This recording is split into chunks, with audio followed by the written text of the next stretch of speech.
Vamos a compartir la palabra del Señor en Segunda de Reyes, capítulo 3. Este es el fascinante mundo de la Biblia, una de las historias más fascinantes. Lamentablemente, en este tiempo nos recuerda a lo que está sucediendo en este momento en Palestina, ¿verdad? La guerra entre Israel y Hamás y el bombardeo en la franja de Gaza, etcétera. Y esta historia que vamos a contar ahora tiene unos 2600 años, de historia desde este punto, aproximadamente, ¿verdad? Sin embargo, las condiciones geopolíticas no habían cambiado, estaban en guerra Israel con los pueblos palestinos. Aunque nosotros no estamos a favor de la guerra, sí entendemos que Dios le dio una promesa a Israel, le prometió la tierra.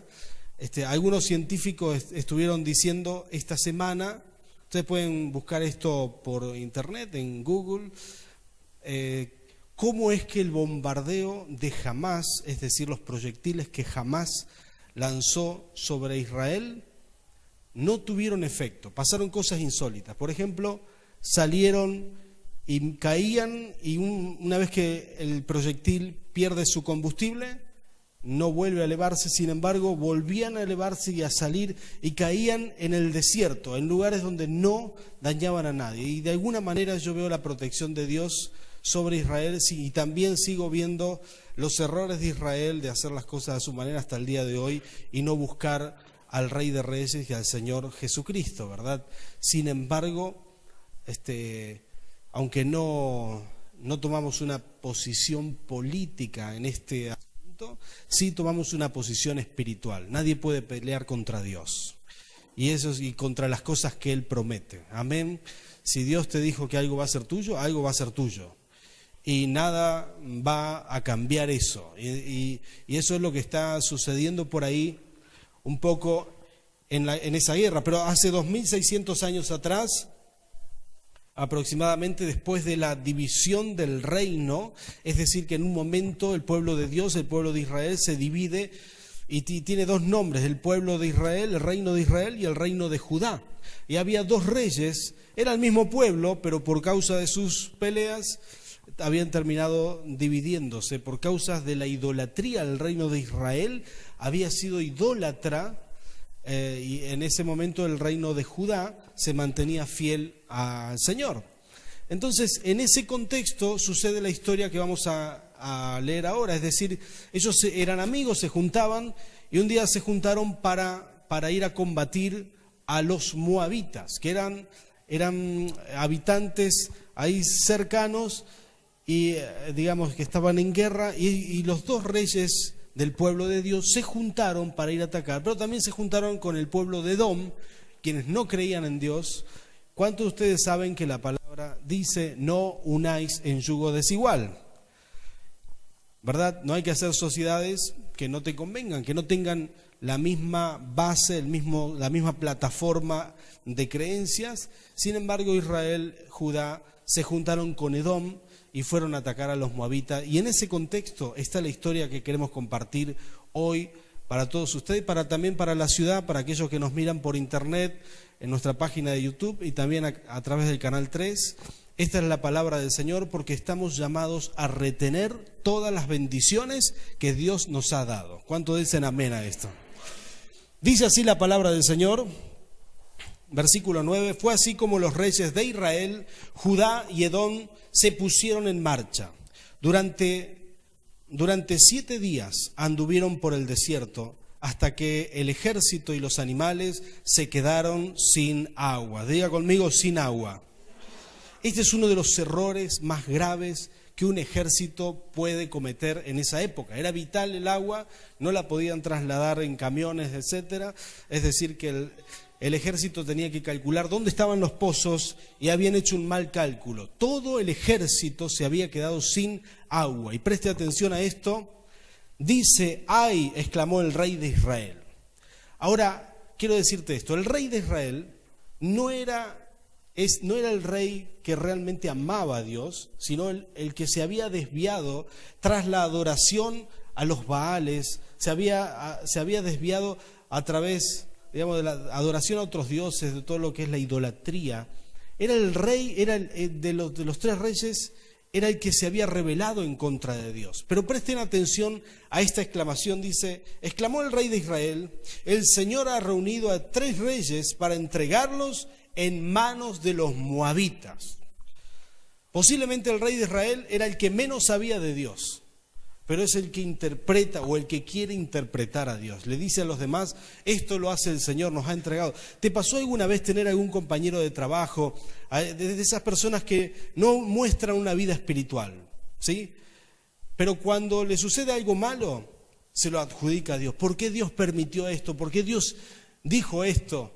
Qué curioso, ¿no? Aquellas personas que menos conocen a Dios se jactan de conocer algo de Dios. Y lo que dicen de Dios es erróneo. Y eso a veces pasa porque los que conocemos a Dios no hablamos tanto como deberíamos hablar. ¿Cuántos dicen amén a eso?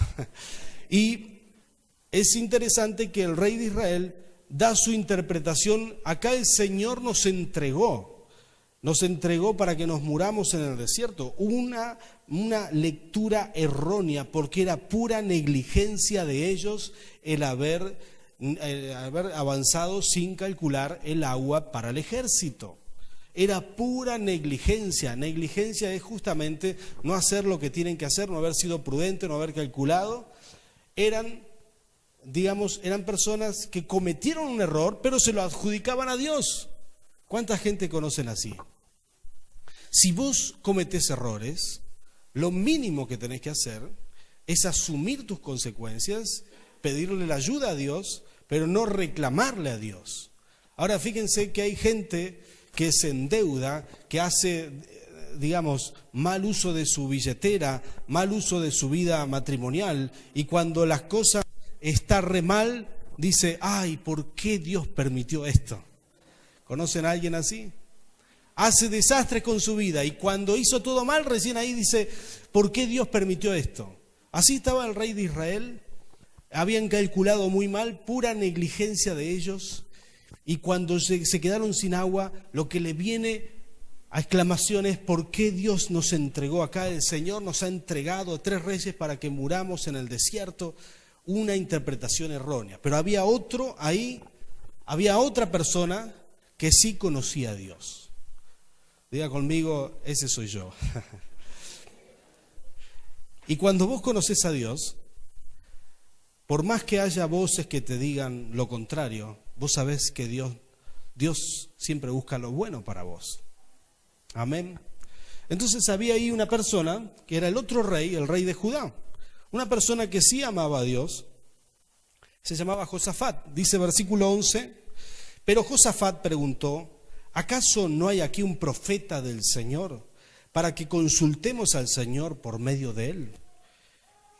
Y un oficial del rey de Israel contestó, aquí cerca está Eliseo, hijo de Safat, el que servía a Elías. Entonces, Josafat, que estaba ahí, era el rey de Judá, lo reitero a esto, era el rey que amaba a Dios. Él está escuchando al otro rey que se quejaba de Dios, y él dice, pero acá no hay un profeta, no hay un varón de Dios, no hay alguien que nos pueda dar una palabra.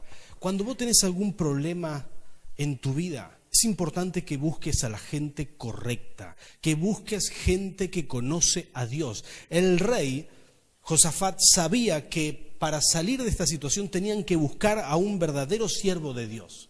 Y esto es muy importante porque hoy la gente está confundida. Hoy la gente lee un cartelito que dice tarot y va a consultar, y ve que alguien adivina por allá y va a consultar. Sin embargo, es muy importante entender que la solución solamente está en el Señor. Entonces, como Josafat sabía eso, él dijo, vamos a ver si hay un profeta acá. Y alguien le dice, sí, está Eliseo, que sirvió a Elías, un gran profeta del Señor. Tremendo profeta era Eliseo. Entonces miren lo que dice la palabra del Señor ahí, versículo siguiente, versículo 12, pues él puede darnos palabra del Señor, comentó Josafat. Así que el rey de Israel fue a ver a Eliseo acompañado del rey Josafat y el rey de Edom. Pero Eliseo le dijo al rey de Israel: ¿qué tengo yo que ver con usted? Váyase a consultar a los profetas de su padre y de su madre. Y dice: no, respondió el rey de Israel, pues el Señor, escuchen esto, ahí va otra vez su interpretación errónea, dice: pues el Señor nos ha reunido a los tres para entregarnos en manos de los moabitas. Otra vez con su insistente interpretación errónea de la realidad que estaban viviendo.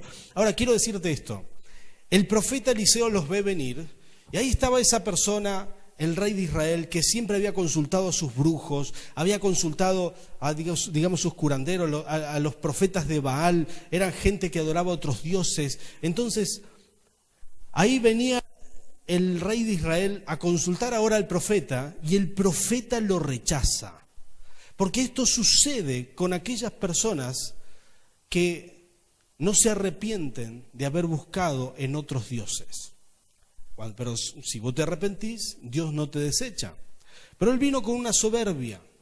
Y el rey de Israel, el profeta Eliseo le dice: bueno, anda ahora a consultar a tus otros dioses, anda a consultar a los profetas de tu padre, de tu madre, a los Baales, a todos esos profetas que vos tenés por allá. Y sigue diciendo la palabra que Eliseo le dice, le replicó, versículo 14: le juro que si no fuera por el respeto que le tengo a Josafat, rey de Judá, ni siquiera les daría a usted la cara. Tan cierto como que vive el Señor Todopoderoso a quien sirvo. En fin, que me traigan un músico. Diga conmigo: un músico. Mientras el músico teñía el arpa, la mano del Señor vino sobre Eliseo. Y aquí quiero hacer un paréntesis. Eliseo estaba muy molesto, estaba muy enojado, estaba muy enojado. ¿Cuántos de ustedes saben que Dios da cosas buenas? Que Dios no desea el mal para sus hijos. Que realmente quiere lo bueno para vos. A veces no siempre vivimos lo que Dios quiere para nosotros. Generalmente vivimos el fruto de nuestras malas acciones. Sin embargo, cuando alineamos nuestra vida a los propósitos de Dios, empezamos a vivir lo que Dios quiere para nosotros. Ahora, en este momento, Eliseo estaba muy molesto y muy enojado con el rey de Israel. Y le dice: de cierto, ni te escucharía si no fuera por el otro rey, el que tiene fe. ¿Sabes que muchas cosas buenas van a pasar en tu casa solamente porque vos tenés fe? Muchas cosas buenas van a pasar en tu empresa, en tu trabajo, solamente porque vos tenés fe. Porque Dios mira a esa persona que tiene fe, Dios mira a esa persona que le cree a Dios. Entonces Eliseo lo ve a Josafat y dice: bueno, la verdad que por vos voy a buscar al Señor para darles una palabra. Y como Eliseo estaba muy enojado, estaba muy así exasperado porque le molestó ver al otro idólatra que ahora venían a buscar a Dios, entonces dice: bueno, tráiganme un músico, un tañidor, que era un levita. Generalmente solo los levitas se dedicaban a la música, ¿verdad? No había ahí, los soldados no se dedicaban a la música, o sea, quizás hasta le faltaban dedos a los soldados, ¿no es cierto? Las guerras, las heridas, etcétera, pero solamente los levitas que estaban consagrados a esa tarea podían tener esa habilidad de tocar un arpa. Entonces dice que el levita fue a tocar debajo de un árbol y se acercó ahí Eliseo a buscar la presencia de Dios.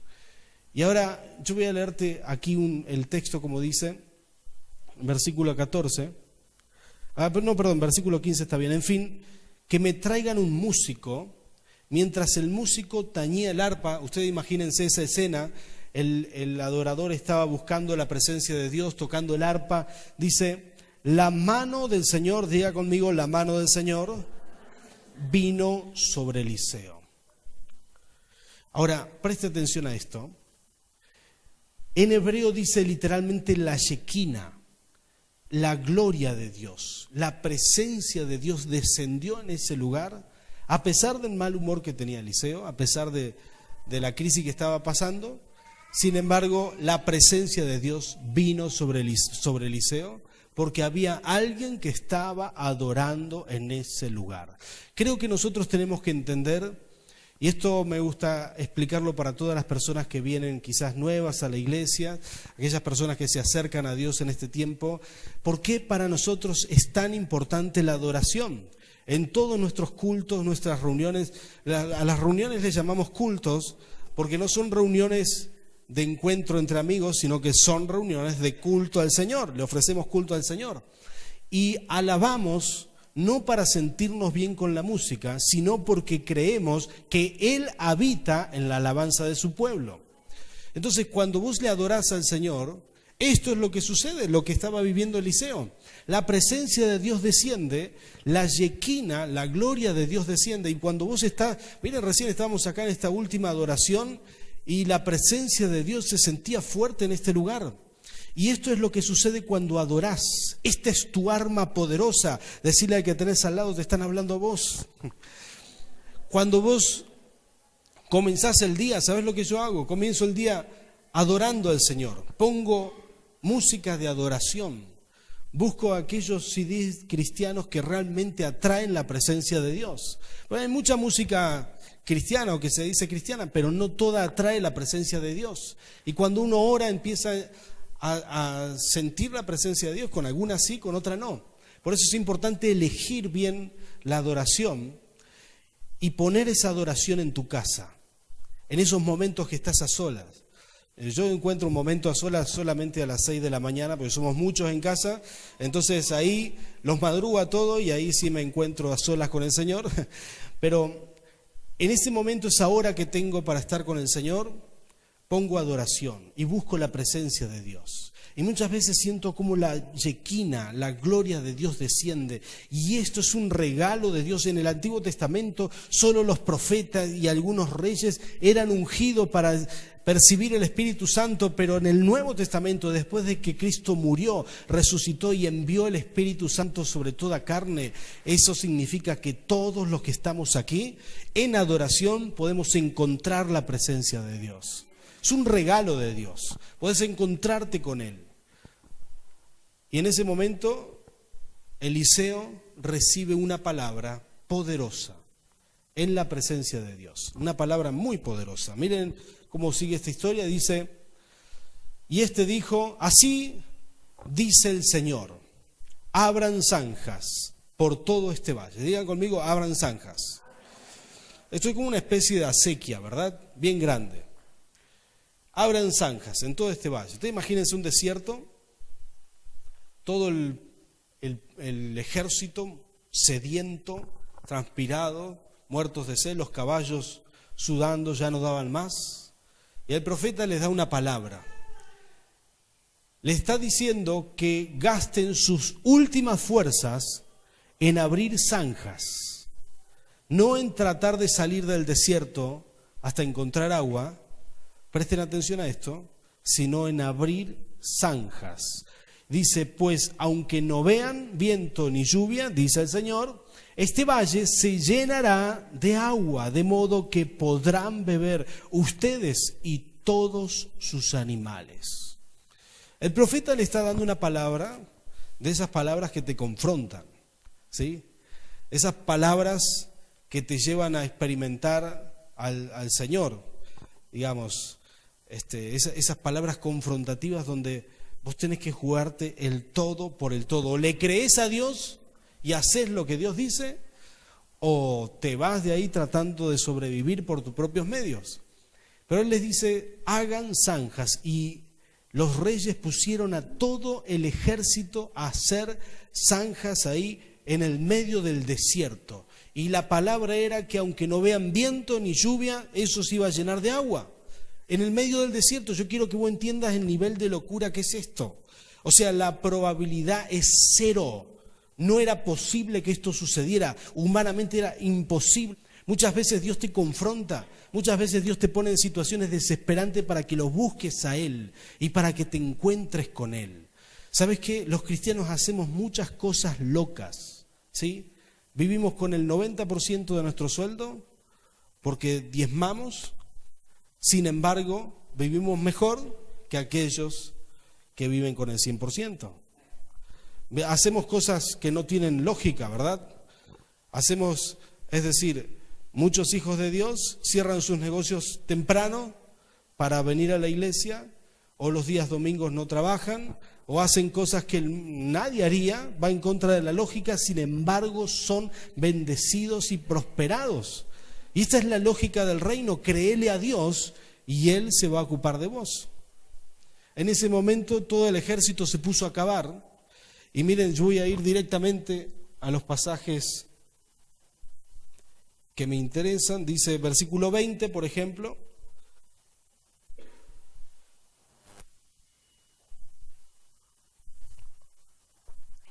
Dice: a la mañana siguiente, a la hora de la ofrenda, toda el área se inundó.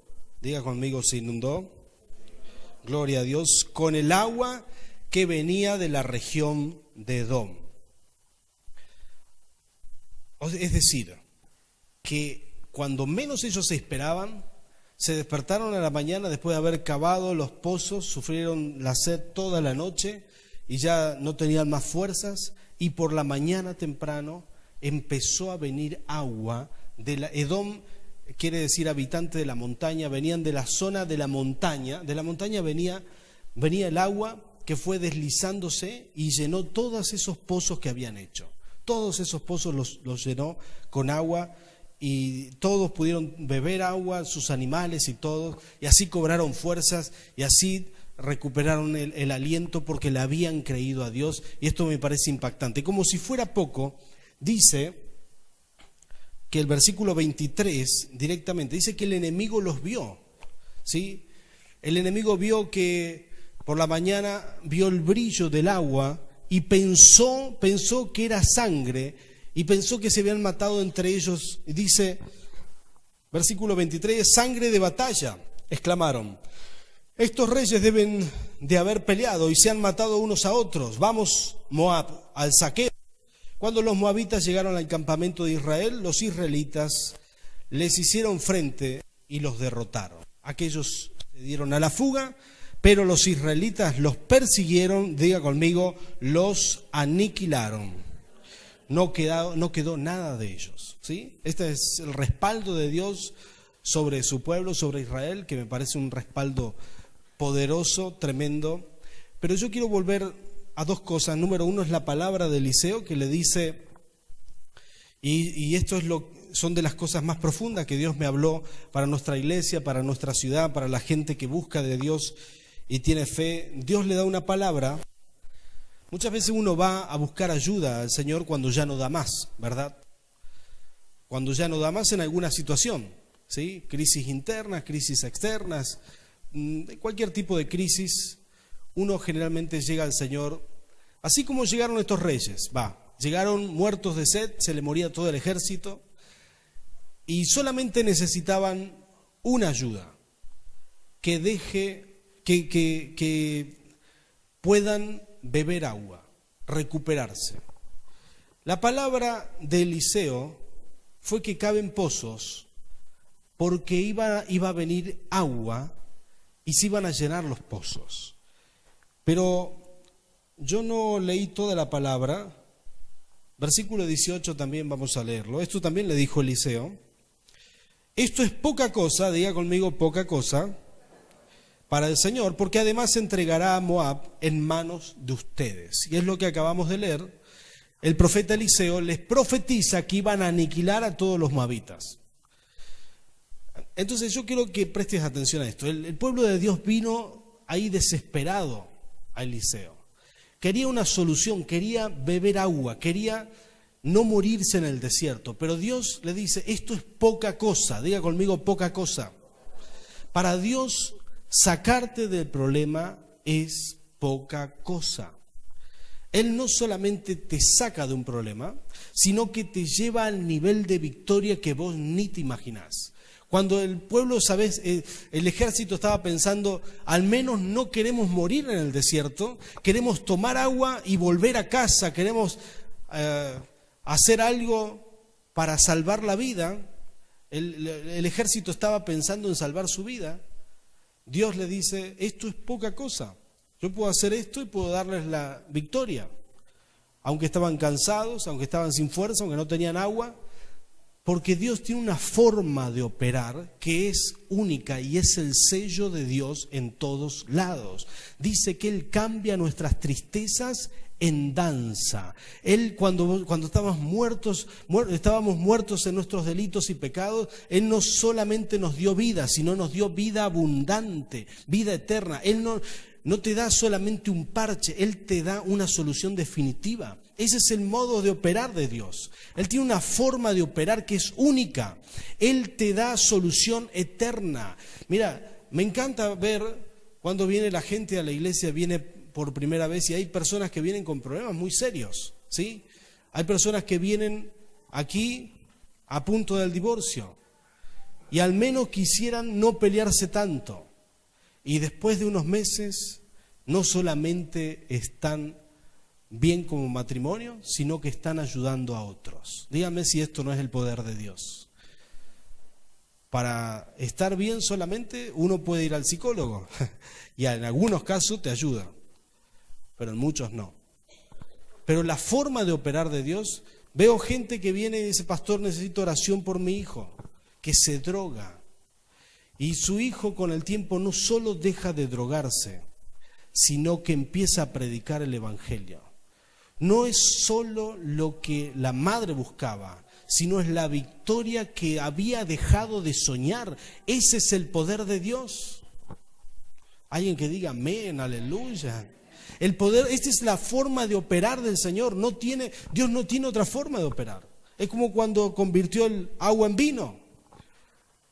Vino el encargado de la boda y le dijo al novio: pero este es el mejor vino. ¿Cómo vas a dar el vino bueno al último? Prácticamente lo retó al novio, ¿no? Le dijo: ¿te guardaste el mejor vino para después? Es que Dios, si convierte el agua en vino, no puede hacer un vino mediocre. Va a ser el mejor vino. Porque lo que Dios hace siempre es bueno. Siempre es bueno.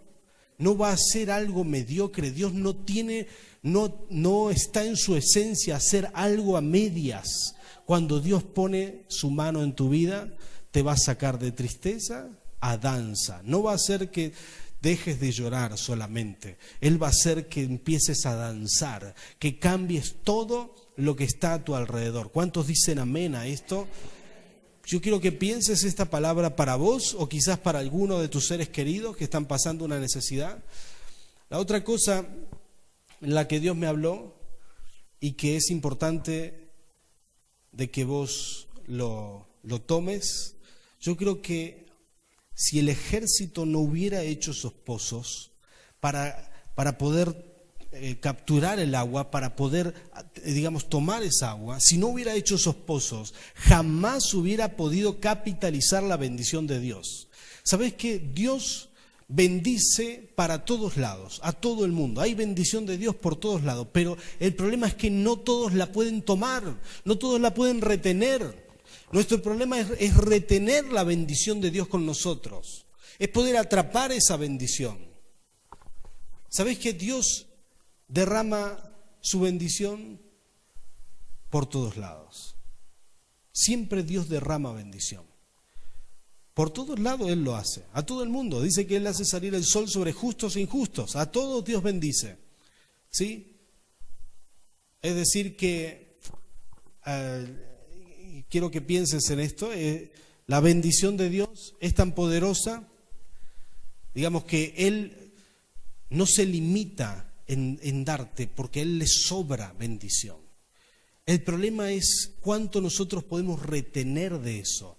Dios le dio una palabra al pueblo: hagan pozos, hagan zanjas. Y yo quiero decirte esto: el río de Dios en la Biblia es la presencia del Espíritu Santo, es el Espíritu Santo que corre. Este milagro es un milagro de esos que significan algo más en la palabra de Dios. Cuando el Espíritu Santo viene, muchos pueden recibir un toque, pueden recibir la presencia, pueden recibir un milagro, vienen a la iglesia, experimentan al Señor, escuchan un mensaje, sienten que Dios lo tocó, pero no pueden retener esa bendición, porque para retener esa bendición hay que ser obediente. Decirle al que tenés al lado: hay que ser obediente. Hay algo que hacer con tu vida. El ejército tuvo que cavar el pozo. Hay que prepararse para retener la bendición. Para retener la bendición uno tiene que preparar su vida. Es importante ser amigo de Dios, cambiar tu estilo de vida, preparar tu vida para una relación con Dios. Así que si estás escuchando esta palabra, sobre todo a los que nos escuchan por internet o por Canal 3, es muy importante que para ser amigo de Dios puedas abrir tu corazón, preparar tu corazón. Así como se abre una zanja, abras tu corazón a Dios para que Él llene de su presencia tu vida. Cuando Él llena de su presencia tu vida, entonces todo empieza a cambiar. Pero uno tiene que acercarse a Dios, buscarle a Dios, dejar que el Espíritu Santo se muestre a su vida. Yo quiero orar por aquellas personas que necesitan un milagro, que están buscando del Señor, que necesitan quizás desesperadamente ver la mano de Dios, que necesitan de ese poder de Dios, pero también por aquellas personas que Dios les está llamando a hacer cambios profundos en su vida para retener la bendición, ¿sí? La forma de retener la presencia de Dios en tu vida es caminando con Dios, teniendo un estilo de vida que vaya de la mano de Dios. ¿Cuántos de ustedes oran todos los días? Amén, pero no me refiero a esas 4 oraciones, desayuno, almuerzo, merienda y cena, ¿verdad? Sino a las oraciones de verdad, de amistad con Dios, de relación con Dios. Esa es una forma de prepararte para recibir del Espíritu Santo. ¿Cuántos de ustedes ayunan de vez en cuando? Levánteme la mano, amén. Hay unos cuantos, son como 3, muy bien. Pero el ayuno es una forma de prepararte. Si nunca lo hiciste, te animo a que lo hagas. Puedes hacerlo mediodía. El ayuno tiene el sentido de buscar la presencia de Dios, pero es justamente hacer esto, cavar esos pozos para que cuando viene el Espíritu se quede en tu vida, sea aprovechado por vos. Cuando uno está en el Espíritu, siente la diferencia, todo es diferente. Yo quiero tener una oración por aquellas personas que quieren retener la presencia de Dios en sus vidas, que quieren retenerla, que quieren vivir con Dios, que quieren ser amigo de Dios, tomarse de la mano del Señor. Yo quiero decirte que esto es posible, esto es muy real, lo que hablamos lo vivimos. Así que yo quiero animarte en el nombre del Señor a que tu relación con Dios sea mucho más fluida, mucho más fluida. Y si vos sentís este llamado, te animo que te pongas de pie. Vamos a pedir a los adoradores que pasen por aquí. Vamos a tener una oración por aquellas personas que buscan del Señor. Vamos a orar. Cerrá tus ojos. Señor, quiero interceder por tus hijos.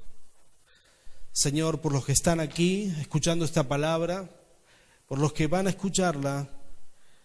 Señor, porque tú obras de igual manera con aquellos que están mirando esta palabra en sus casas, están escuchando esta palabra. Espíritu Santo, tócales, Señor, llámales, Señor. Si hay alguno con necesidad, hoy te pedimos por un milagro, Rey de Gloria, porque estamos creyendo, Señor, que tú no pones parches, que tú transformas, Señor, todo lo que está mal en algo bueno, Señor. Tú transformas, Señor, nuestra vida de lamentos a danza, como dice tu palabra. Por eso, Espíritu Santo, Señor, suelta tus milagros sobre tu pueblo. Señor, manda, Señor, tu poder, manda, Señor, extiende tu mano, manda tu presencia sobre tu iglesia, sobre toda persona que te busque, Señor, que tiene fe en este momento. Espíritu Santo, bendícelo, Señor, que caiga tu presencia sobre ellos en el nombre de Cristo Jesús. Amén y amén, Señor.